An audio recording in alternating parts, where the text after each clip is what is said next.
Halo teman-teman, kita lanjut lagi komentar netizen ya. Silakan Anda berkomentar di semua video gua, positif ataupun negatif tidak akan gua hapus ya. Oke. Kita lihat bagaimana suara-suara dari netizen seluruh Indonesia ya menanggapi video-video kita ini ya. Yang pertama ada Bapak Gatot Sustianto. Pak Wapres, mereka sudah berlapor ke lapor Mas Wapres. Mohon bisa dibongkar sengketa pajak ini. Omong kosong ya, kita lupakan Mas Wapres ya. Itu adalah the real omon-omon in the town ya. Omong kosong paling besar tuh Mas Wapres tuh ya. Oke. Bapak Genre, norma bukannya 20% kok 30%? Macam-macam Pak ya, sesuai tabel lampiran 1 di per 17 tahun 2015. Oke. Thank you Pak Genre. Bapak Joy Boga, suarakan terus untuk reformasi pajak. Ya, semoga ya. Bapak Hendrianto Setiawan, jangankan ngurus pembukuan untuk UMKM, ngurus dagangannya aja udah Senin Kemis empis-empisan. Jangan bikin sulit lagi UMKM dengan masalah pajak dong, Bos. Kenapa nggak bikin simpel aja urusan pajaknya? Ya justru itu yang mau dibikin oleh pemerintah, justru dipersulit kan prinsip warga Konoha ya. Konoha adalah kalau bisa dipersulit, kenapa harus dipermudah? Kan gitu. Memang gila nih negara Konoha ya. Kalau Indonesia mah enggak, Indonesia mah bagus. Ini baru namanya Jenderal Fungsiawan ya. Hajar terus, jangan kasih ampun ya. Tetap semangat dan sukses selalu. Cayo. Oh, yang ini ya. Yang pengadilan pajak kemarin ya. Emang kacau juga itu tergugatnya. Terbanding gitu ya. Bapak Hailim, kok awan kita mau tanya, kalau 2021 kita kurang bayar 1 M, sedangkan kita udah bayar pajaknya 4 M. Gimana solusinya? Kan lebih bayar tuh, lebih dari 4,8 M. Udah potong 500 juta, tolong minta solusinya kok. Oh, oke. Ini maksudnya omset ya, maksudnya omset ya. Omset sudah lapor adalah 4 M. Omset tambahan adalah 1 M. Begitu ya, Pak? Nah, berarti kan total omset 5 M. Nah, coba negosiasikan dengan orang pajak bahwa saya bersedia bayar pajaknya, tetapi jangan dibuat jadi PKP. Gampang kok caranya, AR juga ngerti dan tahu deh. Tergantung dia mau bantuin lo apa enggak gitu. Oke. Bapak Sunadi Harsono, UMKM mau dimatikan dengan cara dipaksa pembukuan atau dengan norma perhitungan penghasilan neto 30%. Bukan dimatikan sih, diperas gitu doang sih. Nggak mati sih, cuma diperas aja. Cuma lu kesel aja gitu kan. Oke, Bapak Delvi Yusuf, saya pantau terus nih Mas Awan. Oke, kita pantau mengenai apa nih? Oke, Pak Prabowo yang menjerit itu ya. Bapak Freddy, bayar utang pakai penyitaan aset koruptor aja, pasti lunas. Mana mungkin? Justru mereka yang membiayai kampanye. Gimana mau disita asetnya? Cilaka dong. Itu di Konoha, teman-teman ya. Bapak Gilbert. Mantap, hajar terus dengan jangan kasih ampun ya. Tetap semangat dan sukses selalu. Ciao. Oke Pak, thank you Pak. Ibu Susi Suseno, tolong dipermanenkan Pak. Kalau nggak UMKM sesak napas nih. Ya, bukan sesak napas lagi ya. Bisa mencret ya. Bapak Hendrik Yusuf, jangan tutup mata. Kondisi kondisi sulit saat ini. Sudah banyak UMKM yang mulai bangkrut, bos. Ya, begitulah. Ibu Weni, yang pasti bila tidak diperpanjang ya chaos ini negara. Enggak chaos ya. Kan rakyat jelata mana bisa chaos. Ya kan lu nggak punya power, lu nggak bisa protes, lu lagi dagang kok mana bisa demo. Kalau mahasiswa bisa demo, tapi kan UMKM nggak berurusan dengan mahasiswa. Oke, Bapak Marvel. Selamatkan UMKM sekarang atau UMKM pada bangkrut karena usaha sekarang sudah krisis daya beli hancur. Ya, mampuslah keadaan para UMKM. Ibu LED Videotron. Mending PPh final 1% aja daripada balik ke normal. Ekonomi lagi nggak jelas nih. Kalau sampai tarif normal, sama juga menyengsarakan UMKM. Ya memang itu tujuannya, supaya lu sengsara para UMKM bodoh-bodoh di luar sana ya. Bapak Serena. Katanya ada IG resmi presiden. Kita tulis pesan ke sana aja bareng-bareng. Aduh, ada IG resmi. Lu kirim chatting kapan dibalas? Nunggu nunggu dia periode ketiga baru dibalas, coy. Bapak DNL. Pemerintah bantuin rakyat. Konoha ini bos, rakyatnya liar, pejabatnya nggak peduli. Memang begitu ya. Ibu Ciahari. Bang, Pitung bangkit dong bang. Penjajah Belanda sudah mulai datang lagi nih. Waduh, Bapak Wira Setia Bali. Rakyat jelata lahir besar cari nafkah di negara sendiri aja masih dipalakin. Indonesia udah merdeka berapa lama? Ya sudah 70-an tahun ya. Kok sistem kolonial Belanda masih aja dipakai sampai sekarang?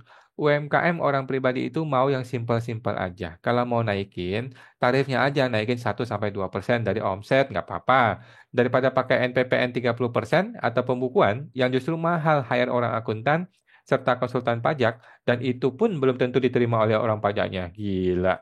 Sempurna ini ya, sempurna. Sempurna keluh kesahnya ya. Luar biasa, Pak Wira ya. Oke. Bapak Wira lagi nih. Tarif PPh 0,5% itu sebenarnya sudah baik. Pelaku UMKM tidak mau ribet bayar dan lapor pajak. Kalau mau dinaikkan lebih baik tarif 1-2% daripada pakai NPPN atau pembukuan yang justru lebih mahal. Kita semua setuju, Pak. Cuman ini orang pajaknya tuh pada pada pura-pura bego semuanya ya. Terutama si Oknum Menteri Keuangan ya di negara Konoha ya. Bapak Iwan, Sri Mulyani itu gengnya Mulyono. Waduh, kita tidak tahu ya. Bapak Halomuan, jangan-jangan pada ngomong ini yang punya niat jahat. Waduh, siapa itu? Waduh, kita dibilang punya niat jahat ya.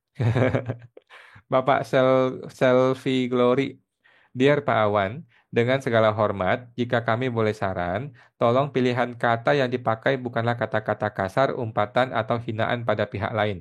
Kami percaya kata-kata wajar, normal, standar akan lebih baik, lebih banyak positifnya bagi perjuangan Pak Awan. Makasih. Oke. Ya. Seperti Pak Ude Pramono ya, Pramono ya, selalu pakai kata-kata yang wajar. Gue mau ketawa. Oke, nggak apa-apa. It's okay. Ini pendapat netizen ya, silakan saja. Bapak Sarwops dijadikan bahan uji coba ya, Anda semua nih ya. Bapak Lonera Engger. Ya, waktu dulu brevet di STAN memang pernah diajarin. Pemeriksaan itu ada batas waktunya. Jadi kalau melewati batas waktu, pemeriksaan dianggap selesai dan WP-nya bebas. Ya, betul ya. Itu teori, bos. Teori, bos. Beda dengan dengan kenyataan ya. Begitu ketemu oknum, nggak ada yang namanya jangka waktu pemeriksaan. Suka-suka gua, dia bilang ya, negara punya dia kok. Bapak Kinging, banyak UMKM yang bangkrut dan terpaksa tutup karena urusan pajak ya. Setuju ya? Ibu Elit, kok mau tanya nih? Umpamanya WP DKI Jakarta terus buka distributor di Semarang. Tetapi yang dijual barang tanpa PPN dan kami jual di wilayah Jawa Tengah. Apakah bisa terlacak oleh DJP? Jawabannya bisa lah, bisa. Bisa ya. Jadi udah kita nggak usah lagi berpikir tindakan tindakan pelanggaran gue ini bisa ketahuan DJP atau enggak ya. Kita mesti selalu berpikir ini bisa ketahuan sehingga kita tidak lagi melakukan hal-hal yang salah. Gitu loh. Kalau kita punya mindset ini masih bisa disembunyikan, ya kita akan teruskan dong yang salah ini. Ya kan? Tapi kalau kita punya mindset orang pajak bisa tahu suatu hari, maka kita akan berusaha untuk memperbaiki diri. Gitu teman-teman ya. Bapak Leonora, tahun depan Cortex tidak takutkah main kucing-kucingan? Ya, menurut gua sudah nggak zaman main kucing-kucingan ya. Mana berani stimulan berlakukan Cortex? Ya berani dong, kenapa tidak? Cortex nggak bakal diberlakukan. Ntar pejabat terkait tidak bisa pungli dan pengusaha pendukung Prabowo tidak cuan dan ketahuan hartanya. 1000% ditunda bro. Enggak juga. Justru sudah dikondisikan orang-orang tertentu dikondisikan supaya tidak kami periksa gitu ya. Orang-orang tertentu sudah kami kondisikan untuk diperiksa kan gitu Pak. Tinggal dibikin klasternya aja. Klaster pejabat tinggi kita amankan. Klaster pejabat yang dekat dengan gua diamankan. Klaster jelata kita habisin semua gitu kira-kira ya. Itu di negeri Wakanda teman-teman ya. Kalau di Indonesia nggak ada yang begitu. Bapak Rock Boy, salam dari saya warga Pati. Oke, warga Pati ya. Ini mengenai kasusnya Pati itu ya. Kemudian petugas My Republic WiFi kalau pasang WiFi tetangga pakai etika dan adab dong. Jangan pasang kabel di atap rumah orang. Enggak semua orang itu ikhlas atapnya dipakai. Oh, kok malah jadi curhat petugas ini ya. Petugas WiFi ya. Bapak Fajar, Sri Mul pejabat atau Dracula? Ya pejabat dong, bukan Dracula. Sri Mulat itu yang saya tahu grup pelawak legendaris. Parasit. Kemudian Sri Mulentot mana peduli. Waduh, Bapak Siluet. Kalau sampai begini, berarti 10 tahun lalu ekonomi Indonesia baik apa enggak? Waduh. Bapak Edi Susanto, santai aja. Ntar kita buat omset turun 70% kan kita yang punya usaha suka-suka kita dong. Kalau UMKM naik 10 kali lipat, pajaknya mana sanggup. Adanya demo semua. Ini bukan urusan sanggup nggak sanggup, ini urusannya aturan sudah seperti itu. Lu kalau melawan, lu diperas gitu loh. Kalau lu melawan, lu diinjek, diintimidasi, diancam, diperiksa, diperas gitu loh. Bukan masalah mau nggak mau, ini aturan harus diberlakukan. Lu mesti mesti patuhi dan ikuti. Nggak ada jalan lain, bos. Nggak ada jalan lain gitu. Kecuali bisa pakai PT, PTP atau pakai nama orang lain gitu ya. Pecah omset. Bapak Christian, tolong bantu bos kami UMKM sangat terjepit ya. Tolong bantu viralkan agar kami selalu bisa bertahan. Kemudian Bapak Roseguat, CEO asuransi dari AS tewas ditembak ya. Warga AS malah dukung pelaku sebagai bentuk protes buruknya asuransi di Amerika ya. Pasien susah klaim asuransi padahal bayar premi tiap bulan, sementara CEO-nya hidup enak dan gajinya gede. Apakah Indonesia akan terjadi seperti itu? Betapa buruknya perpajakan UMKM sudah menjerit minta keringanan tapi diabaikan. Bahkan ada korban kena pajak gila-gilaan. Ya janganlah, jangan main kekerasan ya teman-teman ya. Bapak Joy Boga, salah satu viral yang harus direformasi di Konoha, DJP, BC, BSJU Coklat. Oh, apa tuh? Pengadilan. Oke. Shalom, thanks. Oke, Pak. Kemudian Bapak Delvi, apakah ada yang menang lawan DJP? Banyak, banyak yang menang, ya. Bapak Delvi, banyak kok ya, banyak juga yang menang. Bapak Delvi, saya suka YouTube Mas Awan dan selalu nonton. Iya, siap, makasih Pak.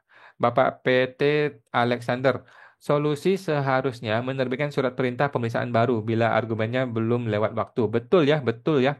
Jadi KPP Pati itu bisa bikin aja pemeriksaan baru apabila memang dia merasa belum melewati jangka waktu 5 tahun. Tetapi ketika pemeriksaan sudah dimulai, maka jangka waktu untuk menerbitkan SPHP sudah ada prosedurnya, sudah berjalan sesuai prosedur, dan itu sudah dilewati oleh KPP Pati. Oke, itu teman-teman ya untuk komentar netizen, dan kita akan sampaikan lagi komentar Anda. Silakan berkomentar di semua video gue. Sampai jumpa, semoga terbantu.